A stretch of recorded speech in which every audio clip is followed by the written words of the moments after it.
क्या है ना। हाँ हमारा सब्जी एक ही मिनट है, एक ही मिनट।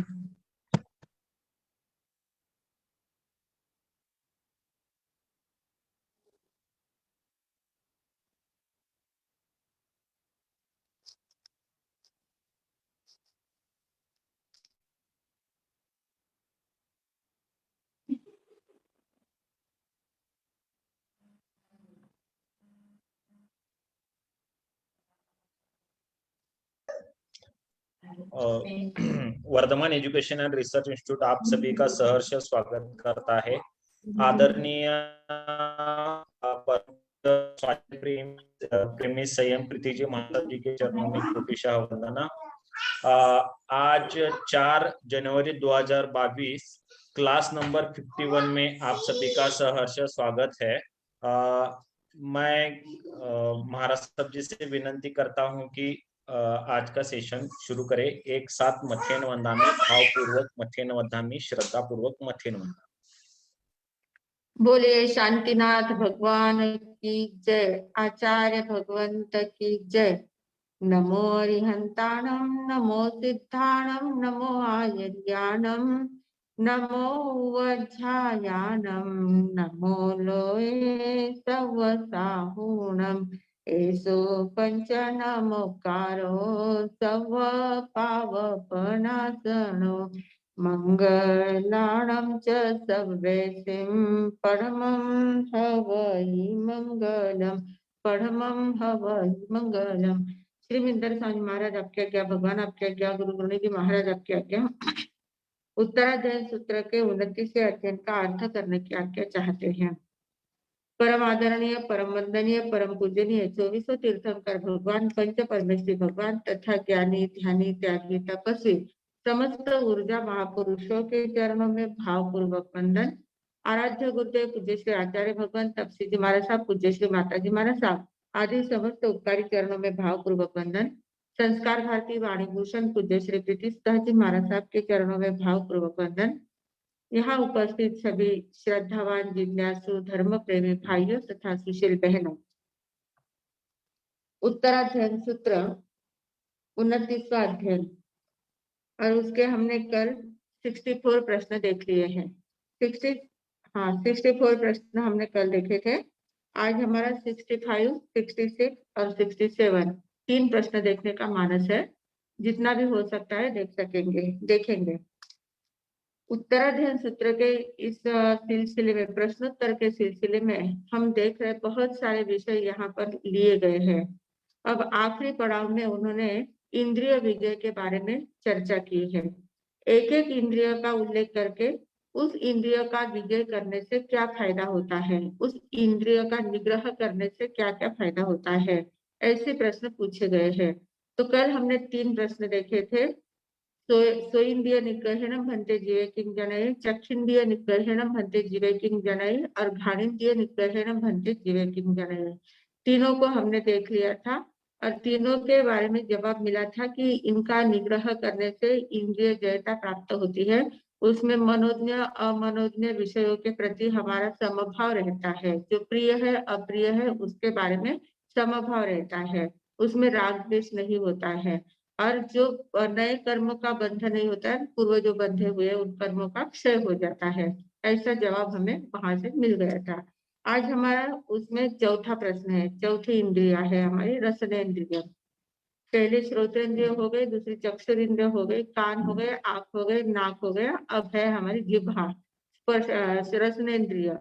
तो रसनेन्द्रियनम भन्ते रसिन्द्रियनम भन्ते जीवे किम जनये, जिह्वेन्द्रिय निग्रहणम भन्ते जीवे किम जनये, ऐसा प्रश्न पूछा गया है। जिह्वा के निग्रह करने से, जिह्वा का निग्रह करना, जिह्वा यानी रसनेन्द्रिय, रसनेन्द्रिय यानी जहाँ रस प्राप्त होता है, जहाँ रस, एक तो रस हमारे अंदर टपकता भी है, जिह्वा के अंदर रस टपकता है। किसी चीज की याद करते हैं, इमली की याद करते हैं, नींबू की याद करते हैं, खट्टी चीज की याद करते हैं, तो तुरंत जिह्वा में रस आता है। इसलिए सरस्वती भी बोलते हैं ना, तो सरस्वती यानी सरसवती, रसवती जो होती है जिसमें रस निकलता है, रस तैयार होता है, उसको सरस्वती बोलते हैं। इसलिए जिह्वा को सरस्वती भी कहा जाता है। तो ऐसी जिह्वा जो होती है, रसनेंद्रिय जो होता है, उस रसनेंद्रिय का निग्रह करना है। रसनेंद्रिय यानी क्या है? पहली बात तो क्या है, हमारी जो ये इंद्रिय जय की साधना चल रही है, इंद्रिय निग्रह की जो साधना चल रही है, जो हम चर्चा कर रहे हैं, ये बहुत क्लिष्ट विषय है, थोड़ा सा कठिन विषय है, क्योंकि इंद्रियों के अधीन हम लोग इतने ज्यादा हो चुके हैं, हमें पता ही नहीं चलता कि हम कितने इंद्रियों के वश में हो चुके हैं, कितनी इंद्रियों के अधीन हमारा मन हो जाता है, कितने इंद्रियों के पराधीनता में हम कितने चले गए हैं, हमें उसका पता भी नहीं चलता है। और ऐसे न जाने अनजाने में बहुत बातें हम राग द्वेष की करते जाते हैं, उसके कारण से कर्म बंध हमारा सतत होते रहता है। तो कर्म बंध का ये सिलसिला हमारा कंटिन्यू चालू रहता है, क्योंकि इंद्रिय के ऊपर हमारा कंट्रोल नहीं होता है।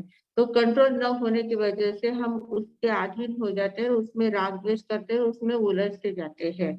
तो ये जो इंद्रिय जन्य है, आज का जो युग है, ये भोगवादी युग है। आज किसी को भी पूछो, बहुत से लोग हमें प्रश्न पूछते हैं, नौजवान लोग आते हैं, युवक युवतियां आते हैं, वे कहते हैं कि महाराज साहब की ऐसे तपस्या करने से क्या होता है, जो भूखा क्यों मरना चाहिए? हम तो ऐसे लोगों को बोलते हैं कि किसी को भूखे को भोजन खिलाना चाहिए, दूसरों को खाना खिलाना चाहिए, सबको हम शांति देने का प्रयत्न करें, हम तपस्या क्यों करें? हम क्यों भूखा मरे? भूखा मरना ये तो हिंसा हो जाएगी, तो ये हिंसा कहलाएगी ना। तो फिर भूखा क्यों मरना है? खाओ पियो और मौज करो, ऐसी जिंदगी चाहिए ना। तो सब कुछ होते हुए क्यों हमें उसको रोकना चाहिए? तो इस प्रकार के सवाल उनके मन में आते हैं। तो ये भोगवादी युग है अभी। तो भोगवादी युग में क्या होता है, सबको लगता है कि जो मिला है उसका आनंद लेना है, खाओ पियो मौज करो, बाकी बातें सब जाने दो। बाकी बातों को किसने देखा है? उस दिन हमने देखा था, चारवाक का दर्शन देखा था कि पुनरागमन और पुनर्जन्म पूर्व जन्म कुछ होता ही नहीं है। तो इसलिए पूरा उपभोग लेना चाहिए। तो इस उपभोग के लिए हमारी सरकार भी भोगोपभोग की सामग्रियां साधन बहुत उपलब्ध करा देती है। जो भी कोई नए नए सामान इजाद करते हैं, नए नए कंपनियां खोलते हैं, तो उसको बहुत ज्यादा सब्सिडी देते हैं और बहुत ज्यादा खाने पीने के उपभोग करने के सभी वस्तुओं का साधनों का बहुत ज्यादा बोलबाला अभी चल रहा है। तो ऐसे युग में इंद्रिय विजय की साधना करना कितना कठिन काम है, क्योंकि पूरा वातावरण चारों ओर वातावरण भोगमय होता है, और उसमें हमें त्यागमय वातावरण निर्माण करना, क्योंकि हमारी भारतीय संस्कृति जो है वो त्याग प्रधान संस्कृति है। त्याग प्रधान संस्कृति में चलना, भोगमय वातावरण से त्यागमय वातावरण में जाना कितना कठिन कार्य लगता है। पर एक बार जब अगर हमने मन में ठान ली है कि नहीं, हमें भोग में बहुत ज्यादा बहना नहीं है, हमें त्याग की ओर जाना है, त्याग और भोग में समन्वय साधना है। जो गृहस्थ होते हैं, सच्चे त्याग गृहस्थी होते हैं, तो गृहस्थियों को क्या करना चाहिए, भोग और त्याग दोनों में समन्वय साधना चाहिए। दोनों एक जगह एक में ही बहुत ज्यादा नहीं ढलना है, बहुत ज्यादा भोग में भी आसक्त नहीं होना है, बहुत ज्यादा त्याग में भी आसक्त हो जाएंगे तो गृहस्थी नहीं चल पाएगी। तो गृहस्थ अवस्था में अगर रहना है तो भोग और त्याग दोनों का समन्वय साधना आना चाहिए। समन्वय साध लेते हैं तो हमारी यात्रा बराबर आगे आगे चल सकती है, साधना बराबर आगे आगे बढ़ सकती है। पर श्रमण संस्कृति जो है, साधु संत जो होते हैं, उनको भोग के ऊपर त्याग का ढक्कन लगाना चाहिए, क्योंकि त्याग में ही जीवन होना चाहिए, उनका भोग में जीवन नहीं है। उनको जो भी जीवन में जो भी चीजों का उपभोग करना है, आहार लेना है या वस्तुओं का उपयोग करना है, तो वो सिर्फ जीवन यात्रा का निर्वाह करने के लिए आहार करना है। खाने के लिए जीवन नहीं है, जीवन के लिए खाना है, जीवन निर्वाह करना है, शरीर का धर्म है, शरीर को किराया देना पड़ता है। शरीर में अगर हमने अन्न नहीं दिया, शरीर को कुछ आहार नहीं दिया, तो शरीर चलता नहीं है। ठीक है, तपश्चर्या करते हैं तब तक ठीक है, पर तपश्चर्या के बाद पारना तो करना ही पड़ता है, कुछ ना कुछ खाना पड़ता ही है। तो खाना पीना ये तो बात है, खाना तो है, पर कैसे खाना है, क्या खाना है, कितना खाना है, उसका भी एक हिसाब होना चाहिए।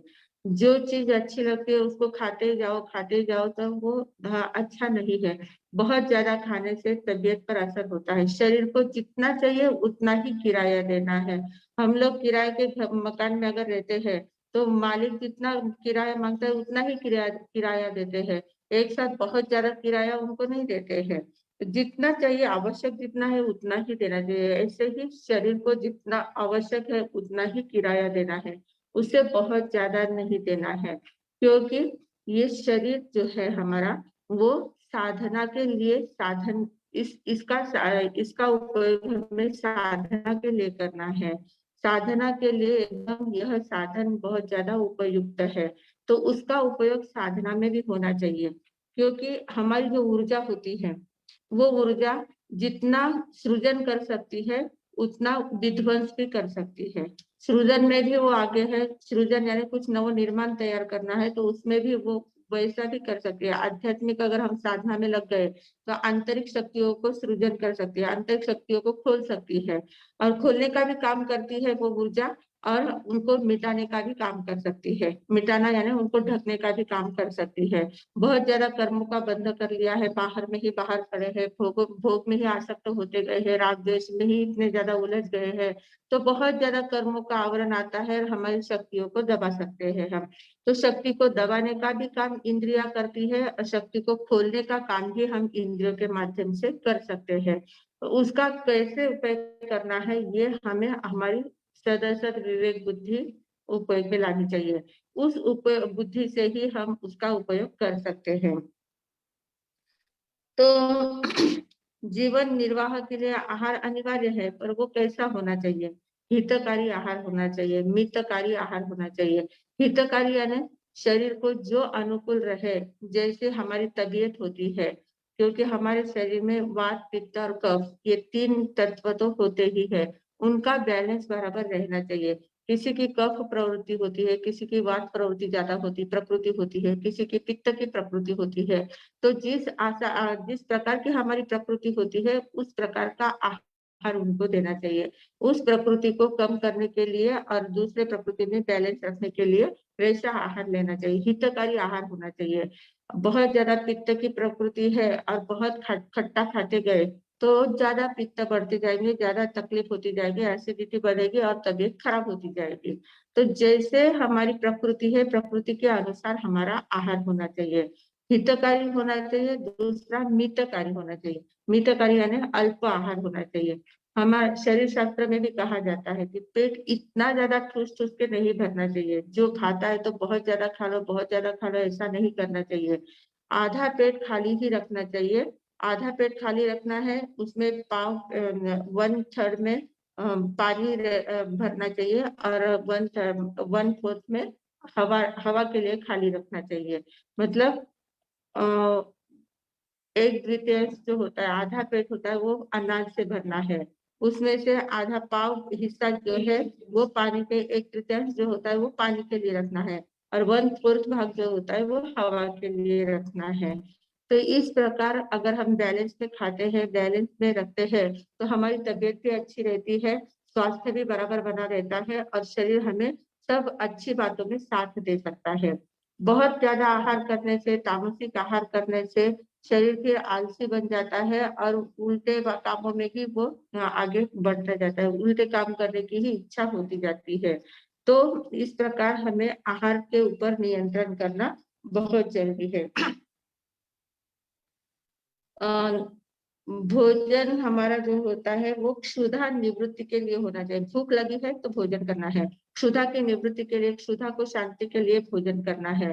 स्वाद पूर्ति के लिए भोजन नहीं करना है। हम लोग क्या करते हैं, ज्यादातर स्वाद पूर्ति के लिए भोजन करते हैं, और स्वाद ऐसा होता है, जिह्वा का स्वाद जो होता है वो कभी पूरा होता ही नहीं। कितना भी खाया तो भी कल वापिस उसकी अपेक्षा ही रहेगी। आज जो वस्तु हमें अच्छी लगती है वो आज कितनी पेट भर खाली है, फिर भी 1-2 दिन के बाद अगर बोले तो वापिस उतने ही आराम से हम खा सकते हैं, उतने स्वाद लेकर खा सकते हैं। मतलब जिह्वा का जो स्वाद होता है वो हमारा कभी पूरा होता ही नहीं है। स्वाद पूर्ति कभी नहीं होगी, सिर्फ क्षुधा पूर्ति हो सकती है। तो क्षुधा पूर्ति के लिए आहार करना है, स्वाद पूर्ति के लिए आहार नहीं करना है। अब रत्नेंद्रिय के ऊपर अगर हमें विजय मिलाना है तो उसके लिए क्या करना चाहिए, कैसी साधना करनी चाहिए। तो रत्नेंद्रिय के विजय के लिए हमें एक तो अनशन की साधना करनी चाहिए। अनशन यानी उपवास करना है। तो बस 15 दिन में एक बार पक्षी का उपवास करो, महीने में एक बार करो, 8 दिन में एक बार करो, जैसे भी आपको अनुकूल लगे एक बार अनशन करना बहुत जरूरी होता है। इसमें आयुर्वेद में भी कहा गया है कि लंघनम परम औषधम, लंघन करना ये बहुत बड़ा औषधि है। शरीर को स्वस्थ रखने के लिए उपवास की भी बहुत जरूरत होती है। कंटिन्यू कंटिन्यू खाते ही रहे, उसको अब आराम नहीं दिया पेट को, तो वो अपना काम करता जाता है, फिर वो थक जाता है और एक एक बीमारियों का शिकार बनता जाता है। इसलिए उस पेट को आराम देने के लिए हमें बीच बीच में ब्रेक लेना भी जरूरी होता है। एक तो आहार अनशन करना, अनशन तप करना। दूसरा है ऊनोदरी तप करना। ऊनोदरी तप यानी क्या, कि जितनी भूख लगी है उससे कम खाना है। 3 रोटी की भूख है तो 2 रोटी ही खाना है, तीसरी रोटी नहीं लेना है।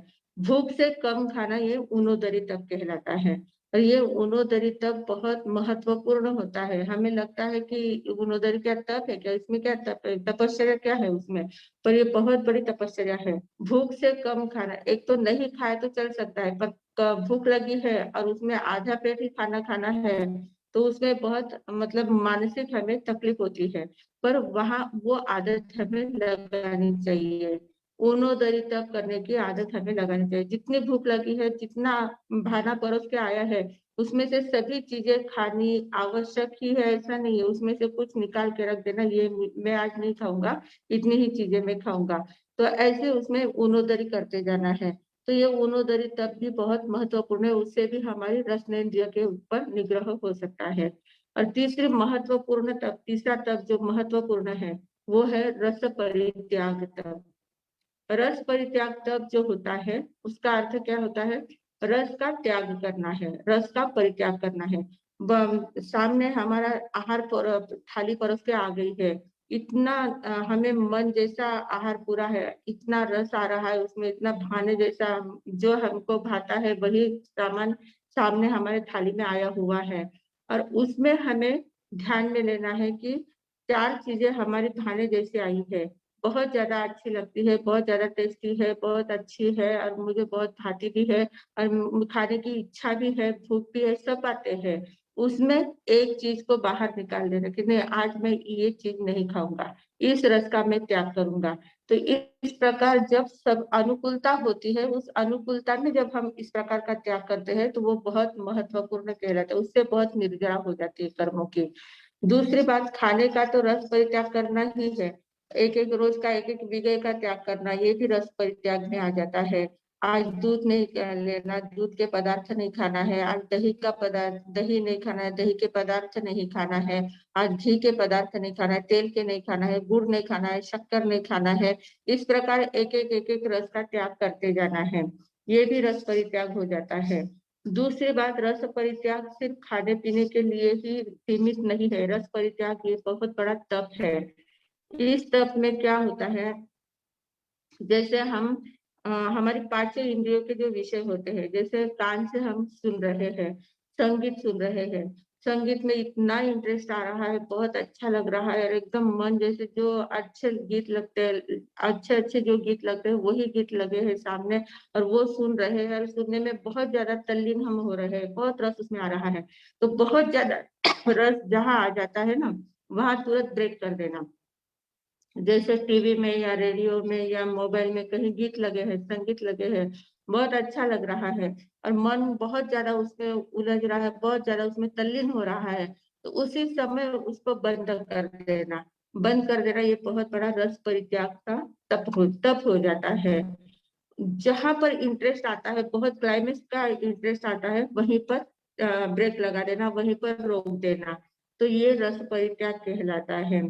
जैसे आप पिक्चर्स देखते हो, मूवी देखने जाते हो, तो वहां एकदम क्लाइमेक्स का, वहां कुछ होने वाला है, अभी एकदम क्लाइमेक्स की स्टोरी एकदम क्लाइमेक्स पर पहुंची है, वहीं पर आपने वो छोड़ के आ जाना।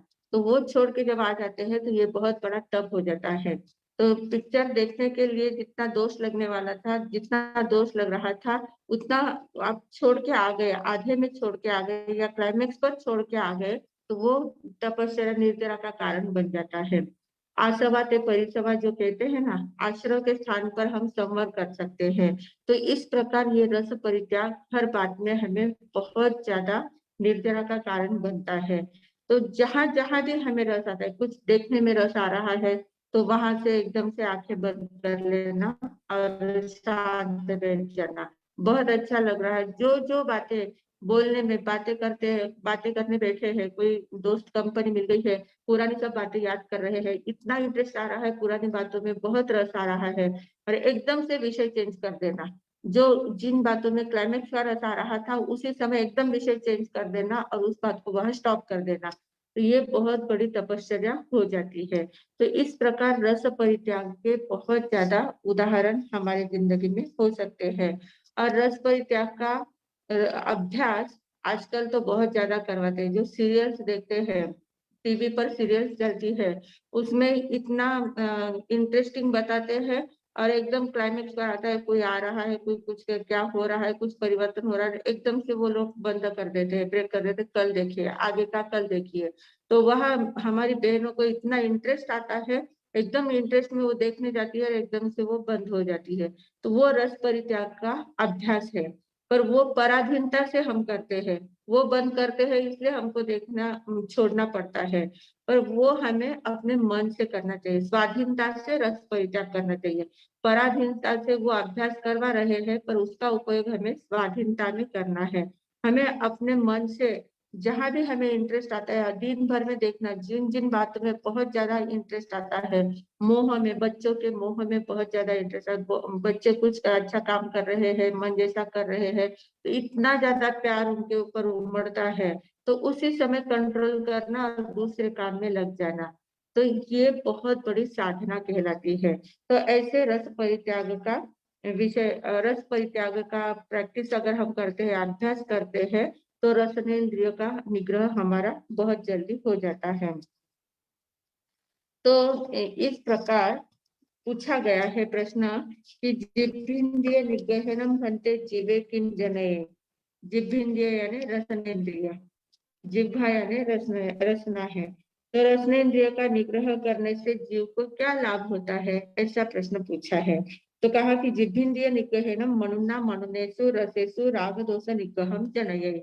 जिभ्रेन्द्रिय का निग्रह करने से, रसनेन्द्रिय का निग्रह करने से मनोज्ञ और अमनोज्ञ, प्रिय और अप्रिय रस में हमारा राग दोष का निग्रह हो जाता है।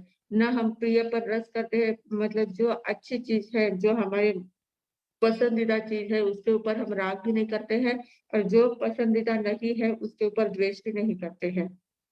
राग द्वेष के भावना हमारी कम हो जाती है। जो भी जिह्वा में जो भी मिला है, जो भी आहार आया है सामने, उसको खा लेना है। उसके ऊपर ये बहुत अच्छा है, बहुत टेस्टी है, बहुत अच्छा, ऐसा है, वैसा है, ये तो कोई बराबर नहीं है, इसमें तो शक्कर ही नहीं है, इसमें तो नमक ही नहीं है, ऐसा कुछ नहीं कहते हुए सिर्फ जो सामने आया वो मौन भाव से खा लेना है। अयम बिलम, अयम बिलम का अर्थ क्या होता है? अयम बिल सिर्फ वो रूखा सूखा खाना, उतना ही अयम बिल नहीं होता है।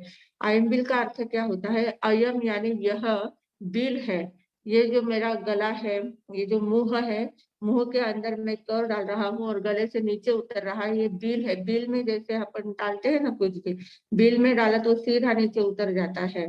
तो उसमें कोई इधर उधर देखना नहीं है, कुछ रस स्वाद लेना नहीं है, कुछ नहीं, सिर्फ जो आया है सामने वो खा लेना है।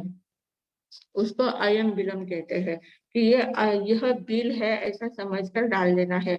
अच्छा है तो भी, और उसकी प्रैक्टिस भी करना चाहिए। कभी कभी एक आध दिन बिना नमक का ही खाना है, तो वो भी खाने की आदत लगानी चाहिए, क्योंकि कब प्रसंग कैसा आएगा पता नहीं है, कब क्या मिलेगा, कैसे मिलेगा खाना, वो हमें पता नहीं है।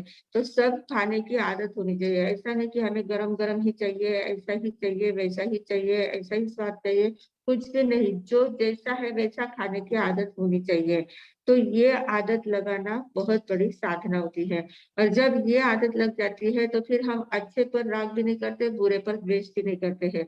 राग दोष का निग्रह हमारा अपने आप हो जाता है।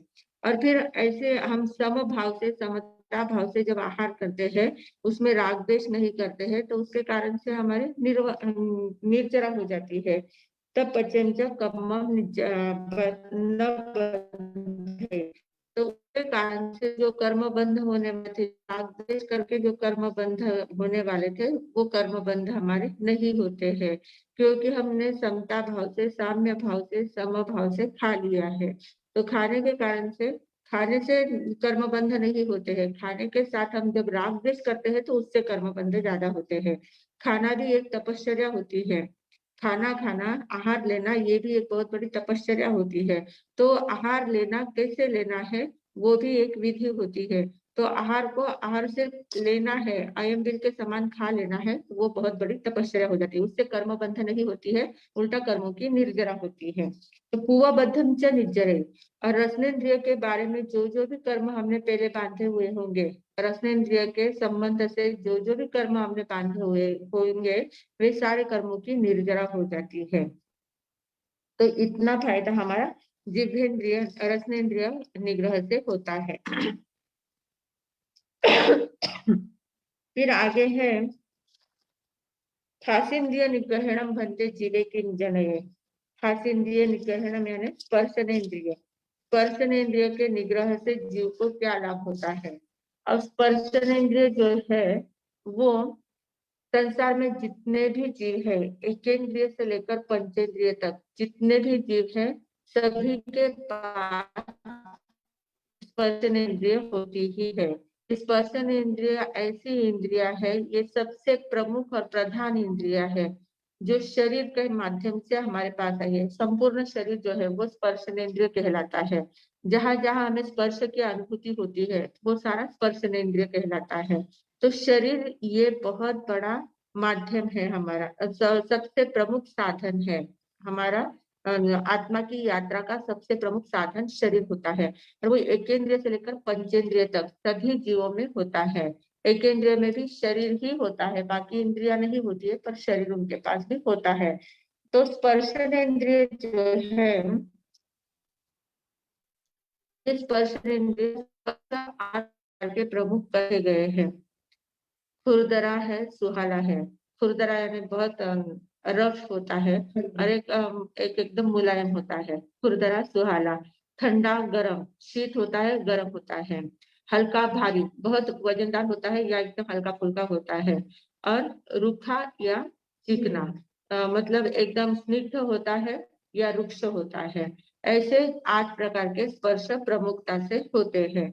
तो इन 8 स्पर्शों में हमें क्या, हम लोगों को क्या होता है, जैसे कपड़ा लेना है, तो कपड़ा कैसा होना चाहिए? मुलायम होना चाहिए, अच्छा हल्का होना चाहिए, बहुत ज्यादा वजनदार नहीं होना चाहिए, हल्का फुल्का होना चाहिए, दिखने में भी सुंदर होना चाहिए, उसका स्पर्श अच्छा होना चाहिए, मुलायम होना चाहिए।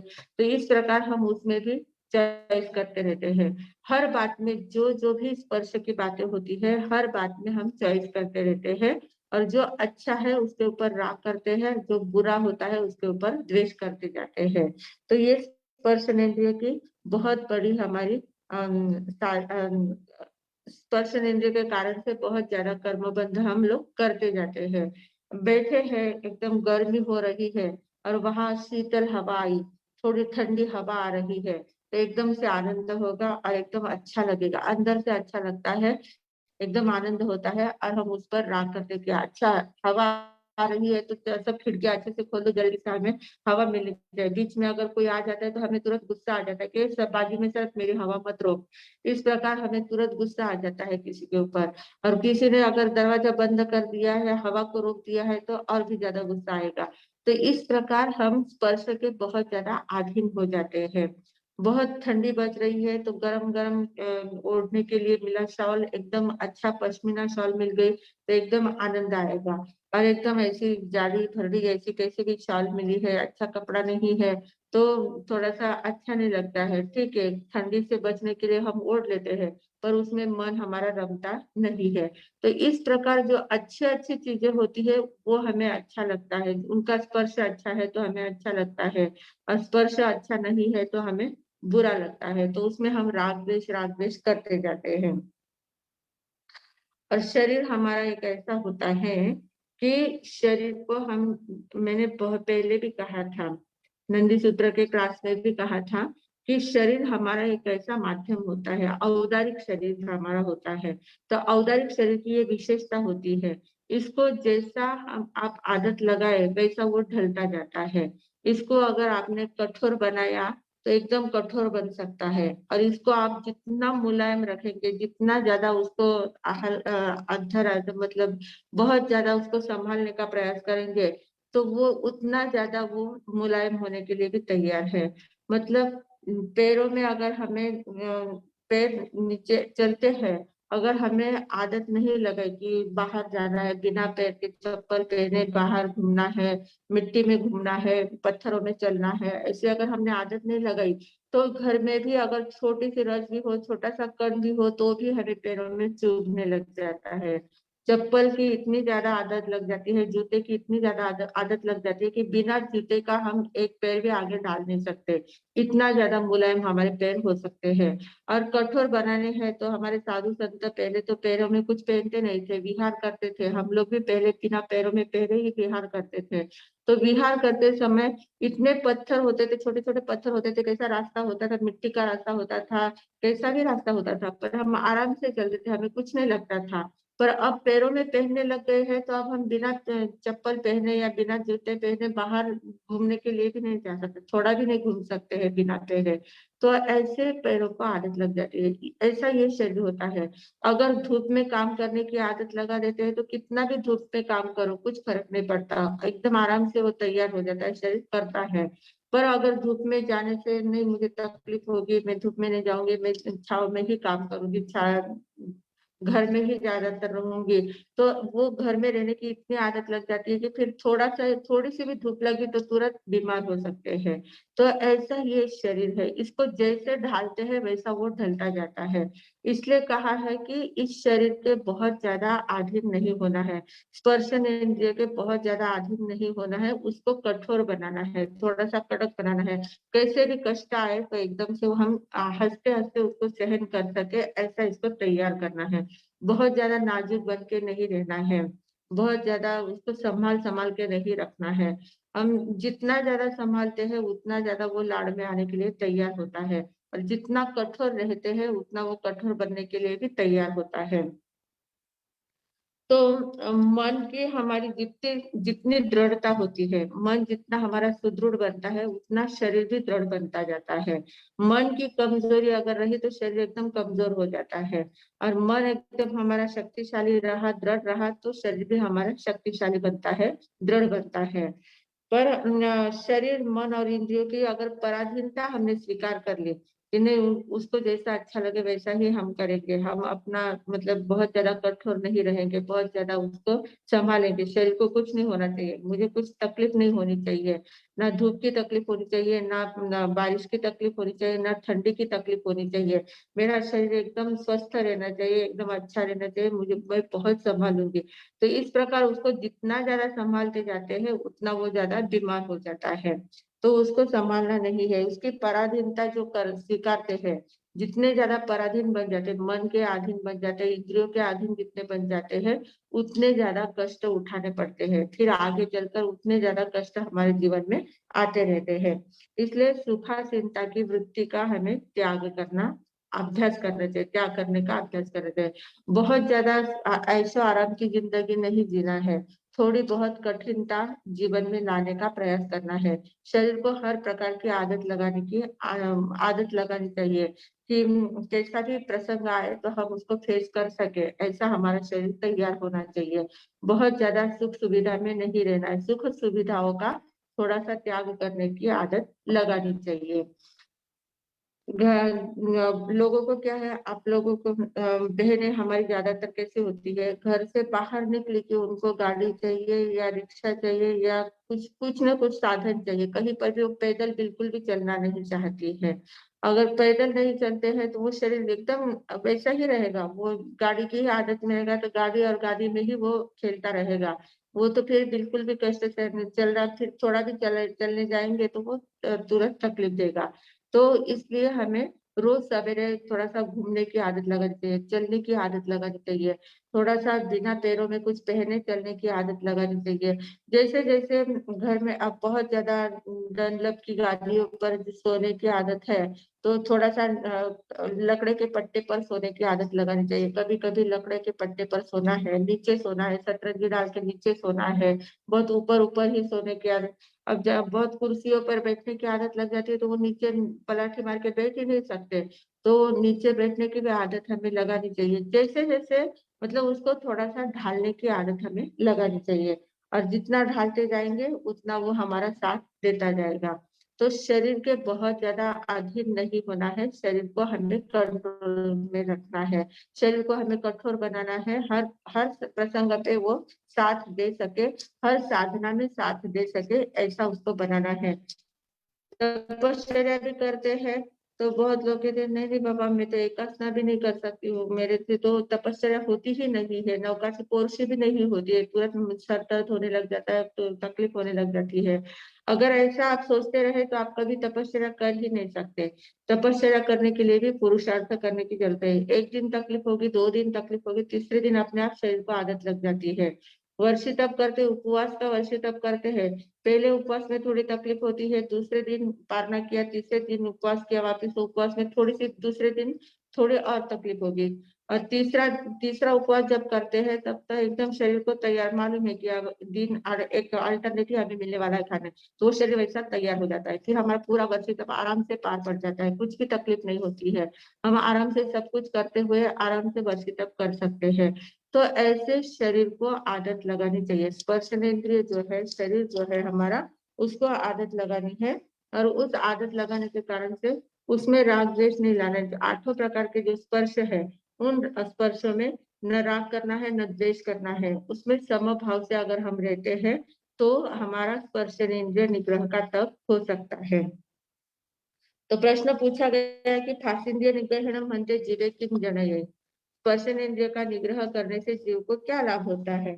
तो कहा कि फासेंद्रिय निग्रहण मनुना मनुनेषु फासेषु राग दोष निग्रहम जनये। मनोज्ञ और अमनोज्ञ, मनोज्ञ स्पर्श और अमनोज्ञ स्पर्श, अच्छा स्पर्श और बुरा स्पर्श, उसमें राग और द्वेष नहीं होता है, अच्छे पर राग नहीं होता है, बुरे पर द्वेष नहीं होता है, जो है सो है। पुद्गल है, पुद्गल का स्वभाव है, पुद्गल में 8 प्रकार के स्पर्श है, कभी कौन सा स्पर्श दिखेगा, कभी कौन सा स्पर्श उसका आएगा उदय में, तो वो जो भी सामने स्पर्श है उसको पुद्गल समझकर छोड़ देना है, उसमें राग द्वेष करने जैसा कुछ है भी नहीं। जो अभी बहुत अच्छा लग रहा है, थोड़ी देर के बाद वही हमें एकदम द्वेषमय लगेगा, बुरा लगने लग जाएगा, वो हमेशा के लिए। अब जैसे गर्मी के दिनों में ठंडी हवा एकदम अच्छी लगती है, और वही ठंडी के दिनों में ठंडी हवा अगर चलती है तो हमें अच्छी नहीं लगती है। ठंडी के दिनों में गर्मी अच्छी लगती है, पर गर्मी के दिनों में अगर गर्मी बहुत तेज हो जाती है तो फिर अच्छा नहीं लगता है। गर्मी के दिनों में हम हीटर नहीं लगाते हैं, ठंडी के दिनों में हम कूलर नहीं लगाते हैं, तो क्यों नहीं लगाते हैं, क्योंकि जो मतलब पुद्गल का वो स्वभाव है, पुद्गल का स्वभाव एक जैसा कभी नहीं रहता, वो भी परिवर्तनशील रहता है, कभी हमें कौन सी बात अच्छी लगती है, कभी कौन सी बात अच्छी नहीं लगती है, तो किस पर राग करे, किस पर द्वेष करे, राग द्वेष करने जैसा कुछ है ही नहीं। तो इस प्रकार मनोज्ञ और अमनोज्ञ स्पर्श में न राग होता है न द्वेष होता है, उसका निग्रह हो जाता है, और तब पचन कमम न बंधई, और उसके कारण से राग द्वेष नहीं होता है, उसके कारण कोई कर्म बंधन भी नहीं होते हैं, और कर्म बंधन नहीं होते हैं, स्पर्श इंद्रिय के कारण से जो पूर्व में बंधे हुए कर्म है, स्पर्श इंद्रिय के माध्यम से जो कर्म बंधे थे उन कर्मों की भी निर्जरा हो जाती है, तब पश्चिम पूर्व बद्धम च निर्जरे, पूर्व बंधे हुए कर्मों की भी निर्जरा हो जाती है। तो इस प्रकार ये पांचों इंद्रियों का विषय इन पांच प्रश्नों में कहे गए थे। 61, 62, 63, 64 और 65, नहीं 62, 63, 64, 65 और 67, ऐसे 62 से लेकर 66 तक ये 5 प्रश्न पूछे गए थे पांचों इंद्रियों के निग्रह के बारे में। तो इंद्रिय निग्रह, इंद्रिय विजय बहुत आवश्यक है, इसकी साधना करना हर एक गृहस्थ के लिए भी और साधु के लिए भी बहुत ज्यादा आवश्यक है, क्योंकि हमारा जीवन जितना दिखता है उतना ही नहीं है, इसके पहले भी हमारी बहुत ज्यादा जिंदगियां बीत चुकी है।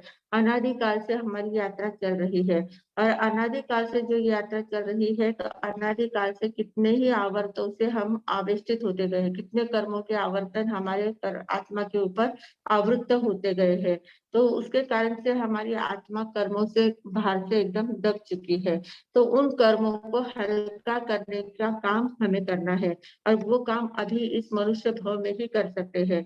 और मनुष्य में ये जो पांचों इंद्रियां है, इन पांचों इंद्रियों के माध्यम से ही हम इन बातों को कर सकते हैं। तो इन इंद्रियों का उपयोग हमें सृजन में करना है, अच्छे गुणों को विकसित करने में, आत्मा के विकास के कारण में इन इंद्रियों का उपयोग करना है। इसका विध्वंस करने के लिए इसका उपयोग नहीं करना है।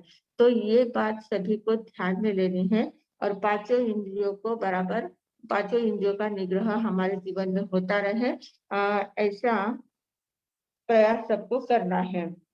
तो कल हमने देखा था एक कबीर जी का दोहा देखा था, अली पतंग मृग मीन गज एक एक रस आज, कबीरा उनकी क्या गति जिनको व्यापत पाज। अली पतंग, अली यानी भौरा, भौरा गंध में आसक्त हो जाता है, और वो फूल के अंदर जो गंध, फूल के सुगंध में वो ऐसा अटक जाता है, फूल में वो सुगंध लेने के लिए जाता है, वहां इतना आसक्त होकर बैठ जाता है। फूल जब शाम को मिट जाता है, वो उसमें बैठा रहता है, बाहर निकलता नहीं है। और जब सवेरे सूर्योदय के समय, सूर्योदय के पहले ही कोई हाथी या कोई जानवर आके उस फूल को अगर खा लेता है, तो भौरे का जीवन समाप्त हो जाता है। मतलब सिर्फ रस में वो अटका था, तो उसका जीवन समाप्त हो गया। फिर अली पतंगा, पतंगा यानी लाइट के कीड़े, जो हमने बताए थे कल, कि लाइट में जो चौरेंद्र जो होते हैं, वो प्रकाश में बहुत ज्यादा आसक्त होते हैं, और प्रकाश के ऊपर वो झपट्टा मारते रहते हैं, दीपक हो या लाइट हो, और वहां इतना ज्यादा वो झपट्टा मारते हैं, वहीं पर अपने प्राण छोड़ देते हैं। मृग यानी हरिण, हरिण ध्वनि में बहुत ज्यादा आसक्त रहते हैं। कोई भी संगीत बजाता है, तो वो संगीत सुनते सुनते वो वहां पर पहुंच जाते हैं, और शिकारी उसका शिकार कर लेते हैं, तो वो मर जाते हैं। चौथा है मीन, मीन मतलब मछली, मछली जो होती है वो स्वाद के आसक्त होती है, आहार की आसक्ति होती है मछली में। तो मछुआरे लोग क्या करते हैं, वो एक लोहे का ऐसा ये बनाते हैं, इंस्ट्रूमेंट बनाते हैं, उसको इतने ज्यादा कांटे कांटे होते हैं, और उन कांटों में हर एक कांटे के ऊपर आटे की गोली लगा देते हैं, आटे की गोलियां बनाते हैं, और हर एक कांटे पर गोलियां लगा देते हैं, और उसको वो अंदर पानी में डालते हैं। पानी में डालते हैं तो वो आटे का स्वाद उनको आता है, मछलियों का आटे का स्वाद आता है, तो वो तुरंत बाहर खींची चली जाती है, वो आटे की गोली लेने का प्रयास करती है। मुंह खोल के जैसे ही आटे की गोली लेती है, तो वो जो कांटा होता है, लोहे का कांटा होता है, वो उसके मुंह में चुभ जाता है, और वो वहीं पर अटकी रहती है, वो निकल नहीं पाती वहां से। ऐसे करके उसमें इतनी सारी मछलियां आ जाती है, और वो अपने प्राण गंवा देती है। तो एक आहार के वशीभूत होकर, आटे के स्वाद के वशीभूत होकर मछली अपने प्राण गंवा देती है। और गज यानी हाथी, हाथी जो होता है, हाथी क्या करता है, हाथी स्पर्शन इंद्रिय में बहुत ज्यादा आसक्त होता है, हाथी के प्रति वो बहुत ज्यादा आसक्त रहता है। तो हाथी के शिकार करने वाले लोग क्या करते हैं, एक जो मरी हुई हाथी होते हैं, हाथी नहीं अगर मरी हुई है, तो उसका अंदर का सब कुछ निकाले, तो ऊपर की जो खाल होती है ना, उस खाल को पूरा हाथी का रूप बना देते हैं, उसके अंदर भूसा वगैरह भर देते हैं, और उसको ऐसा खड़ा कर देते हैं, एक नीचे बहुत बड़ा गड्ढा करते हैं, और गड्ढे के ऊपर घास फूस डाल देते हैं, उसके ऊपर उस आर्टिफिशियल हाथी जी को खड़ा कर देते हैं। और हाथी जब आता है दौड़ता दौड़ता जंगल में ये सारा करते हैं, और हाथी आता है, उसको लगता है कि हाथी भी खड़ी है, तो वो जाके उसको मिलने का प्रयास करता है, उसको पकड़ने का प्रयास करता है, और जोर से वहां भागता आता है, उसके पास जाता है तो वो घास फूस का ऊपर का रहता है, बीच में बहुत बड़ा बड़ा गड्ढा रहता है, तो वो हाथी उस गड्ढे में गिर जाता है, और गड्ढा इतना बड़ा रहता है कि वो बाहर उसमें से निकल नहीं पाता। फिर कितने दिन तक उसको उस गड्ढे में ऐसे ही रखते हैं, वो एकदम भूखा हो जाता है, एकदम व्याकुल हो जाता है, शक्ति उसकी क्षीण होने लग जाती है। तब उसको वे लोग बाहर निकालते हैं और फिर उसको थोड़ा बहुत खाने पीने को देते हैं और फिर अपने काम में उसको लेते, सर्कस में वगैरह जो भी जहाँ भी काम करना है वो लोग उसका उपयोग करते हैं। तो वो हाथी सिर्फ उस हाथी के मोह में अपने प्राण गंवा देता है, मतलब पराधीनता उसको स्वीकारनी पड़ती है। तो ऐसे कबीरा कहते हैं कि कबीर जी कहते हैं कि ये पांचों जो प्रकार के प्राणी हैं, ये एक एक ही रस में आसक्त है तो भी उनको अपने जीवन गंवाना पड़ता है। और मनुष्य की क्या हालत होगी कि जो पांचों ही इंद्रियों में आसक्त है, जिनके व्यापक व्यापत पांच, उनकी कबीरा उनकी क्या गति, जिनको व्यापत पांच, उनकी क्या गति होगी जिनके पांचों ही इंद्रियों की इतनी ज्यादा आसक्ति है, पांचों इंद्रियों के जो वश में चला गया है, तो उसकी क्या हालत होगी, कौन सी गति उसकी हो सकती है। तो इस प्रकार कबीर जी ने अपनी चिंता व्यक्त की है। तो हमें ये बात ध्यान में लेना है कि हमें इंद्रियों के वश कितना होना है, इंद्रियों को अपने वश में कितना रखना है, कैसे इंद्रियों को अपने वश में किया जा सकता है, इंद्रियों का निग्रह कैसे करना है, उसके बारे में हमने कल और आज 2 दिनों में चर्चा की है। और उस चर्चा का सार आपके ध्यान में आ गया होगा। और उसी प्रकार अगर अपने जीवन में इंद्रिय निग्रह की साधना करते रहेंगे तो निश्चित रूप से अंतर की शक्तियां खुलती जाएगी और अंदर का सृजनात्मक हमारा कार्य होता जाएगा और हमारी साधना सिद्धि तक पहुंच सकती है। इतना ही बोलकर मैं विराम लेती हूँ। ओम शांति। कल हमारा कषाय का विषय रहेगा। 4 प्रकार की जो कषाय है, क्रोध, मान, माया, लोभ, उनके विजय से क्या फायदा होता है, ये विषय कल रहेगा अवसर आने पर। और परसों फिर आखिरी प्रश्न रहेगा जो है पेचे दोष मिथ्या दर्शन विजयनम म्हणते की वे किंजन है। राग द्वेष के ऊपर, राग द्वेष और मिथ्या दर्शन के ऊपर हमने निग्रह करने से क्या फायदा होता है, वो एकदम क्लाइमेक्स का प्रश्न है, वो पूरी साधना है। जो 14वें गुणस्थान में हमने जो साधना देखी थी, वो साधना सारी उस आखिरी प्रश्न में दी हुई है। तो उसका विश्लेषण हम अवसर आने पर गुरुवार के दिन का प्रयास करेंगे। और मतलब गुरुवार के दिन ये 29वां अध्ययन पूर्ण करने की भावना है। उसके बाद आगे के सोमवार से हम 33वां अध्ययन जो है कर्म के बारे में, जो 33वां अध्ययन कर्म प्रकृति का, वो लेने की भावना रखते हैं। जैसे अवसर आएगा, साथ जैसे सब निसर्ग भी साथ देगा, बड़ों के आशीर्वाद मिलेंगे और आप लोगों का भी साथ रहा तो कार्यक्रम अपना आगे बराबर चलता रहेगा। इतना ही बोलकर मैं विराम लेती हूँ। ओम शांति।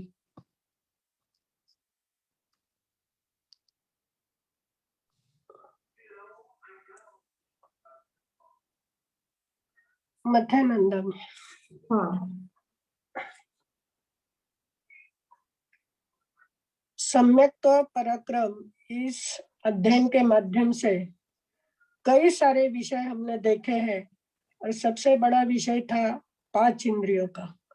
और 5 इंद्रियों में आसक्त होने के कारण किस तरह से हमारा ह्रास हो सकता है या उस पर विजय पा ली तो किस तरह से हमारा मुक्ति का मार्ग खुलता है, इसका सुंदर विवेचन इस 5 इंद्रियों के निग्रह के माध्यम से हमें समझाए। आज जो विषय था रसनेन्द्रिय का, इंद्रियों के हम कितने अधीन हो गए हैं और हमारा कर्म बंध का सिलसिला चालू ही रहा है। यह भोगवादी युग है। इस भोगवादी युग में आनंद लेते लेते हमने हमारी भावना सारी उस भोगवादी में लगा दी। उपभोग की साधना का बोलबाला चल रहा है और उसमें त्यागमय बनना यह बहुत बड़ा तप हो सकता है। भोग से त्याग की ओर जाना बहुत कठिनतम है, लेकिन जो सच्चे गृहस्थ है, जो श्रावक बन गए, उन्होंने संसार में रहते हुए भी यानी भोग के साथ त्याग का समन्वय साध लिया है। और भोग भी संसार करते करते भी अध्यात्म की जोड़ जिनके जीवन में आ गई, तो निश्चय में उसका जीवन कैसा है कि सरल सुंदर बनता है, स्वयं भी आनंद का अनुभव लेता है और अपने द्वारा औरों को भी आनंद दे सकता है। तो समन्वय की साधना सब में बहुत बड़ी है। अभी आज बताया है कि हमारी जो इंद्रिया है, इंद्रिया के माध्यम से ही सारा कुछ कर्मों का बंध हो रहा है। आज जीवा यानी रसनेन्द्रिया, रसनेन्द्रिया जहां भी जाता है, आज इतना अच्छा बताया कि पांचों इंद्रियों के द्वारा हम रस में कैसे आसक्त होते हैं। सिर्फ खाने पीने में आसक्त होना ये बात अलग है, खाने पीने की तो बात पूछो ही मत, कि हम तो स्वाद पूर्ति के लिए खाना खाते हैं, क्षुधा पूर्ति के लिए नहीं खाते हैं। और हमेशा ये अच्छा है, बुरा है, ऐसा है, वैसा बार बार बोलते जाते हैं।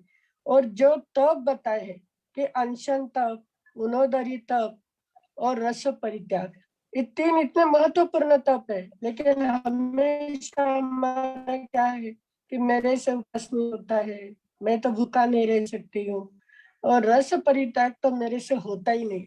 ऐसी जो हमने मान्यता बना ली है कि शरीर को हमने ऐसी आदत डाल दी है कि इसके बगैर हम रहते नहीं। अभी चाय की आदत तो बहुत फेमस है कि समय हुआ तो उस समय आपको चाय लगती है, अगर चाय नहीं पी तो सर दर्द शुरू हो जाता है, क्योंकि आदत हमने वैसी डाली है। तो महाराज साहब ने बताया कि औदारिक शरीर है, औदारिक शरीर को जिस तरह से हम ढालते हैं वैसा वो ढल जाता है।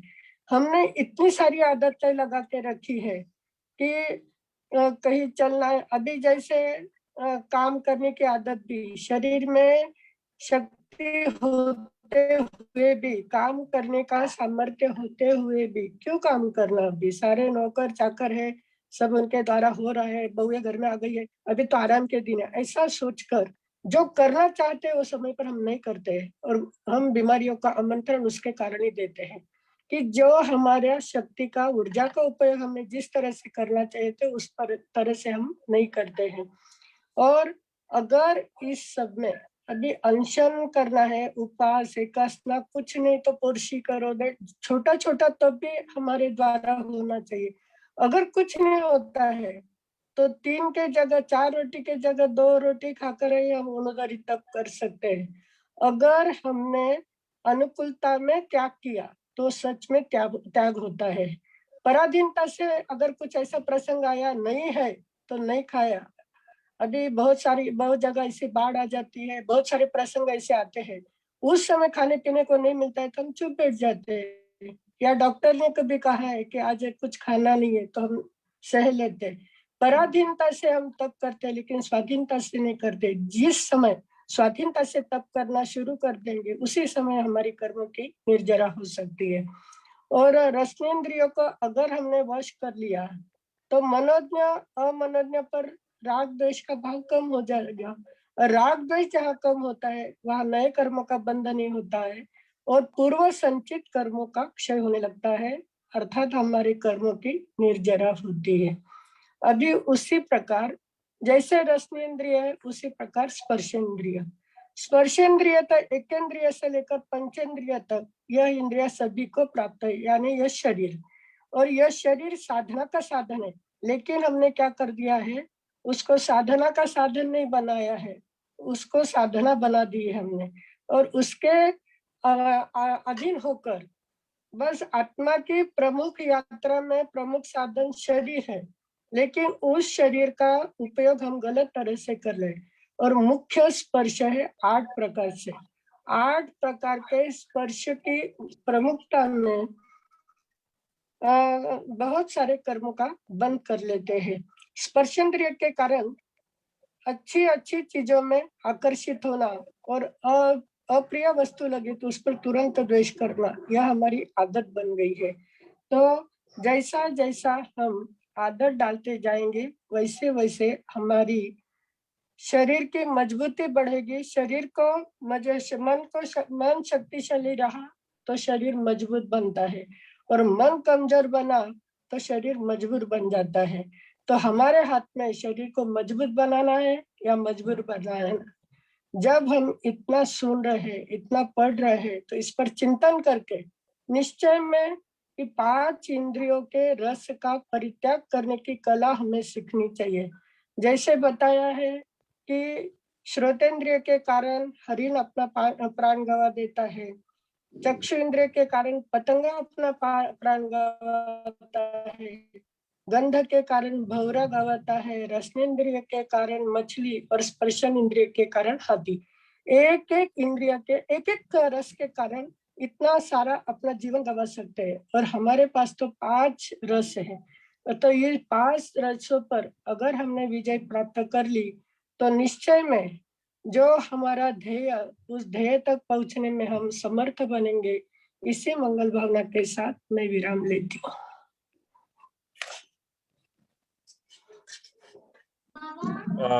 धन्यवाद मासी जी। कल महाराज साहब जी का नेटवर्क का इशू था, इसकी वजह से कुछ प्रश्न नहीं हुए थे, वो भी लेंगे। और शीतल जी। मध्यम बंदा में महाराज साहब, इंद्रियों का काम ही है, जैसे देखना, सुनना, आस्वाद लेना, जो भी है इंद्रियों का काम है। जब वो हम कहते हैं कि वो मन से चिंतन हम लोग करते हैं, उस पे मतलब हमें प्रतिक्रिया देनी है। जैसे हम लोग चिंतन करेंगे तभी हम लोग प्रतिक्रिया देंगे कि अगर कलर देखते हैं तो this is white colour, this is blue colour, जो भी है, या रस लेते हैं तब हम कहेंगे कि मीठा है, खट्टा है, वॉट एवर इट इज। तो हम लोग मनन चिंतन करेंगे तभी प्रतिक्रिया देंगे। तो फिर उसमें राग द्वेष कहाँ आ गया? मुझे अगर कोई चीज, अगर मैं इवन राह में चलती हूँ, मुझे अगर ये कलर अच्छा लगा है तो वो अच्छा है, मैं उसके प्रति मेरा राग द्वेष है ही नहीं। जस्ट मुझे नेचर भी अच्छा लगा, हिमालय अच्छा लगता है, या वेरेवर यू गो, आपको कोई चीज अच्छी लगी, अच्छी लगी, आप उसको मतलब you don't have any kind of like possessiveness, आसक्ति नहीं है वो चीज में।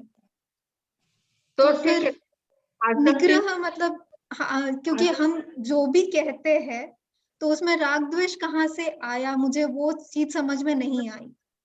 राग द्वेष वहां होता है जहाँ हमें अच्छा लगा ना, तो अच्छा लगना, ये मन को अच्छा लगा तो हमें अंदर से अच्छा लगता है कि हाँ ये बहुत अच्छा है, तो ये राग भाव होता है, इसको राग भाव कहते हैं। और वही अगर कोई बुरा रहा तो हमारे मन में ऐसा द्वेष भावना आ जाती है कि नहीं ये अच्छा नहीं है, उसके प्रति हमें निगेटिव भाव आ जाते हैं।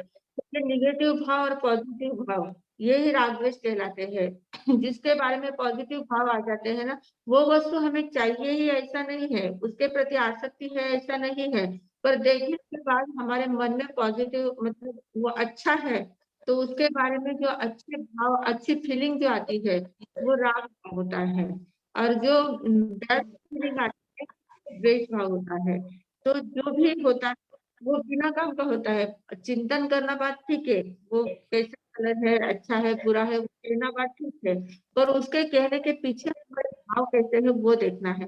हम सम भाव से कहते हैं हाँ ये अच्छा है, ठीक है, पर ऊपर ऊपर के भाव से कह देते तो कुछ नहीं है, पर अंदर से अच्छा लगना, अंदर से जो फीलिंग आती है वो राग द्वेष।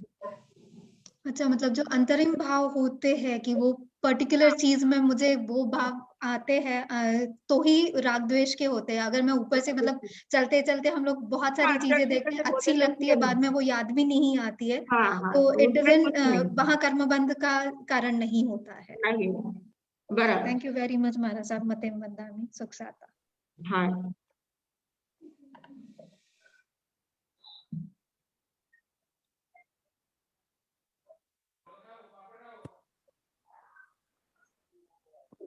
मथेन वंदामी महाराज साहब। हाँ, आपने कल बोला था ना कि श्रोत्रेंद्रिय का उसका भी राग द्वेष होता है। अगर हमने किसी का मतलब अभी आपका जो लेक्चर चल रहा है वो मुझे अच्छा लगा और मैंने किसी को बोला कि हाँ हमारे साहब बहुत अच्छा सिखाते हैं, बहुत अच्छा लगता है, मुझे पसंद आता है, याद आता है, तो उससे भी कर्म बंधा होता है? उससे मतलब कैसा है, ये अच्छा लगना और उससे हमें कुछ फायदा हो रहा है, हमारा ज्ञान बढ़ रहा है, इसलिए हमें अच्छा लगता है, ये बात ठीक है, इससे कर्म बंध नहीं होता है। पर नहीं, महाराज साहब अच्छे लगते हैं, महाराज साहब के प्रति राग भावना मन में जागृत हो रही है, नहीं इनका बोला हुआ ही अच्छा लगता है, वो जो भाव अगर मन में आ जाते हैं तो वो कर्म बंध के कारण बनते हैं। पर सिर्फ प्रवचन मतलब व्याख्यान क्लास में जो हम पढ़ते हैं, उस पढ़ने से हमारा ज्ञान बढ़ता है, हमें फायदा हो रहा है। अपने फायदे की अगर बात, ज्ञान बढ़ने की बात है, और अपने जीवन में अगर परिवर्तन आता है तो वो कर्मबंध का कारण नहीं है, वो अपन प्रभावना करते हैं तो वो बात अच्छी ही है, उससे कर्मबंध नहीं होता है। पर अच्छा। व्यक्ति के प्रति राग नहीं होना चाहिए। वास्तविकता जो है को स्वीकार करना है और उसका अपना फायदा उसे अपना ले लेना है। व्यक्ति के प्रति राग भाव नहीं होना चाहिए। अच्छा अच्छा। और आपने बोला कि कर्म निर्जरा होती है, निर्जरा कैसे होगी? राग द्वेष हुआ तो ठीक है, लेकिन आपने बोला अगर अगर मतलब राग द्वेष हमने नहीं किया, राग द्वेष नहीं किया है, समभाव से अगर उसको सहन मतलब समभाव से उसको समझ लिया है, तो उसमें राग द्वेष नहीं होगा तो नए कर्म नहीं बंधेंगे। और नए कर्म नहीं बंधेंगे उतनी देर तक हमारा आश्रय होगा तो पहले के बंधे हुए कर्म जो बाहर निकलते जाते हैं उसकी निर्जरा हो जाती है। क्योंकि कर्म के ऊपर कर्म हम इकट्ठा करते जाते हैं ना, कर्म बंध हमारे होते हैं तो कर्म के पहले भी कर्म बंध है उसके ऊपर और कर्म बंध हो जाते हैं। पर जब हम को रोक देते हैं, आते हुए कर्म को रोक देते हैं, द्वेष नहीं करते हैं, समभाव में रहते हैं, तो वो कर्म रुक जाते हैं। वो कर्म रुके तो पहले के जो है वे बाहर निकल जाते हैं। अच्छा। और कभी व्यवहार में हम ऐसा बोलते किसी मतलब किसी का दिल ना दुखे इसलिए हम बोलते हैं हाँ अच्छी बात है, तो उस टाइम कैसे बोलना कि हमारा कर्म बंधन ना हो? हाँ, तो ऊपर ऊपर के भाव से हम बोलते हैं तो ठीक है, पर बिना काम की अनुमोदना भी नहीं करनी है। किसी के दोष की अनुमोदना नहीं करनी है, किसी के हिंसा की अनुमोदना नहीं करनी है, या जो पापकारी क्रिया चल रही है उसकी अनुमोदना नहीं करनी है। और सिर्फ वहां हमें चुप रहना है, अच्छा भी नहीं कहना है, बुरा भी नहीं कहना है, चुप रह जाना है, बिना काम की कर्मबंध नहीं करना है। अच्छा। मतलब कभी कोई ट्रैवलिंग को जाता है तो उस टाइम फिर हम हैप्पी जर्नी बोलते तो उसको भी दोष लगेगा? हाँ हाँ, दोष उसको लगेगा दोष ही लगता लगेगा। है। उस दोष टाइम लगता है, कैसे? पर हाँ मुझे व्यवहार की दृष्टि से बोलना पड़ता है। सिर्फ व्यवहार की दृष्टि से ऊपर ऊपर से ही बोलना है, मन से नहीं बोलना है। अच्छा, उस टाइम ऐसा बोला और मिच्छामी मन से दुक्कड़म दिल में बोला तो चलेगा? मन से ही बोलते हैं अब। कर्म का बोलते समय बंधन में होता हमारे मन में भाव जागते ना, नहीं इनकी अच्छी होनी चाहिए जर्नी, इनको बहुत मजा आना चाहिए, ऐसे मन में जो भाव होते हैं वे नहीं भाव आने चाहिए। ठीक है, जा रहे हैं तो ठीक है, आपकी जर्नी सुखकारी हो इतना बात ठीक है, बाकी आप बहुत मजा करेंगे, आप अनुमोदना नहीं करना है, उनकी जर्नी पे अनुमोदना नहीं करना है। वहाँ ओके। धर्म ध्यान करो साथ में। ओके, मथेन वंदा में सुख सता मारसाम। और साथ थैंक में यू। उनको बोल देना है कि अगर जहां भी जाते हैं नवकार मंत्र फेरते रहना, धर्म ध्यान को याद करते रहना। अच्छा अच्छा। ओके। ओके, मथेन थैंक वंदा। यू मंजूषा जी। आगे हम अंतिम प्रश्न लेंगे और छाया जी का वो पच्चकाम दीजिए और मंगल पाठ। हाँ जी। कोठारी जी।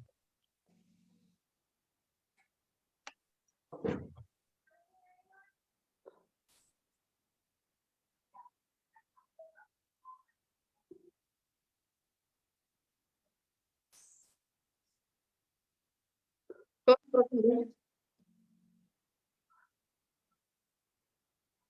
जय श्री खबिया। इनका क्या सवाल था, मेरा सवाल? ये कोठारी जी आप बोलिए ना, आपको अनम्यूट हो गया आपका,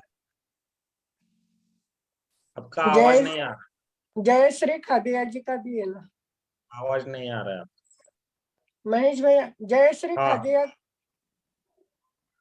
वो क्या पूछना चाहते हैं? आवाज आवाज। जय श्री खाबिया का क्या सवाल था? वो कोहरे का था क्या? कोहरे में स्वाध्याय चलती है नहीं हो?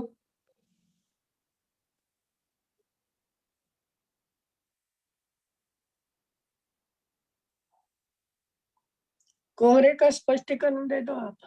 हाँ, हाँ, हाँ। हाँ, मतलब तो सुबह भी बहुत कोहरा रहता है तो स्वाध्याय नहीं कर सकते, और दिन भर समय नहीं मिलता तो क्या करें? हाँ, तो बात ऐसी है, कोहरा जब होता है ना तो कोहरे में बहुत तमस्काय के जीव होते हैं, बहुत ज्यादा जीव होते हैं। जितना ज्यादा कोहरा होता है उतने ज्यादा जीव हमारे हलन चलन से उनको बहुत तकलीफ होती है। तो इस समय जब भी कोहरा होता है उस समय हमें शांत एक स्थान पर बैठना होता है। हम जोर से बोलना भी नहीं होता है, बोलने से भी हमारे मुंह से जो गर्म वाफ निकलती है, गर्म हवा निकलती है, उससे भी जीवों की हिंसा होती है, उन जीवों को तकलीफ होती है। इसलिए कोहरे के दिनों में तो साधु संतों को तो एकदम शांत ध्यान में बैठने की आज्ञा है। तो स्वाध्याय भी नहीं करना, प्रार्थना भी नहीं करना, कुछ भी बोलना ही नहीं है। जो भी फेरना है मन में फेर सकते हैं, आपको अगर याद है तो आप मन में फेर सकते हैं, उच्चारण नहीं करना है, ऐसे शांत भाव से बैठना है। पर अगर आप दूसरी बातें करते हैं, इधर उधर घूमते हैं, सब काम करते हैं कोहरे के समय, और उस समय कहे कि फिर स्वाध्याय सिर्फ नहीं करेंगे, बाकी तो सब स्वाध्याय नहीं चलती है, बाकी तो सब करेंगे, तो वो सब कुछ भी किया तो उसमें दोष ही लगता है। तो स्वाध्याय अगर आपको याद है तो आप मन में कर सकते हैं, किताब में उच्चारण जोर से उच्चारण करके नहीं कर सकते। ओके, धन्यवाद। वो कोठारी जी है, उनका आवाज नहीं आ रहा है, और जया जी का है उपरांत वगैरह, और मंगल पाठ। पचकान दे दो, उनको पचकान चाहिए ना। हाँ। ओम शांति शांति शांति। हात जोडलेले उगळे सुरे नवकार शिरा उपरांत नाही खावेची ते जागेरा पचकान पोरशी देर पोरशी आपापल्या धारणाप्रमाणे उपयुक्त पचकान अनर्थना भोगेनम सहसा गारणम सव समाही वत्ता गारणम ओसिरे ओसिरे। मंगल पाठ। ओम शांति शांति शांति। मंगल पाठ। वेद की आज्ञा तारी मंगलम अरिहंता मंगलम सिद्धा मंगलम साहु मंगलम केवली पंडितो धम्म मंगलम। सिद्धाई लघुत्तमा अरिहंता लघुत्तमा सिद्धा लघुत्तमा साहु लघुत्तमा केवली पंडितो धम्मो लघुत्तमो। चत्तारि शरणं पवज्जामि अरिहंते शरणं पवज्जामि सिद्धे शरणं पवज्जामि साहु शरणं पवज्जामि केवली पंडितम धम्मम शरणं पवज्जामि। चार मंगल, चार उत्तम, चार शरणा दुख हरणा सुख वरुण शरणा कोय जो भवि प्राणिया करे तो अक्षय अमर पद होय। बोले भगवान महावीर स्वामी की जय। आचार्य भगवंत की जय। पूज्य श्री माता जी महाराज साहब की जय। वाणी भूषण संस्कार भारती पूज्य श्री प्रीति सुधा जी महाराज साहब की जय। सब साधु संतन की जय। आज के आनंद की जय। कल हम फिर से मिलेंगे बराबर 9 बजे। तब तक सभी को जय जिनेंद्र। हाँ।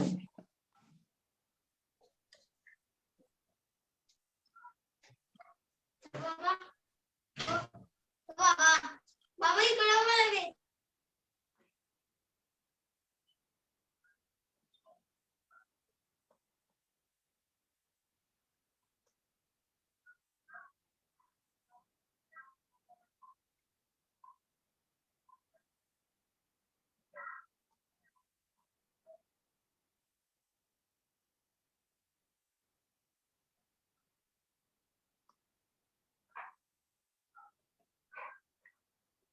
गुरुवार पर्यंत होई जाएगा।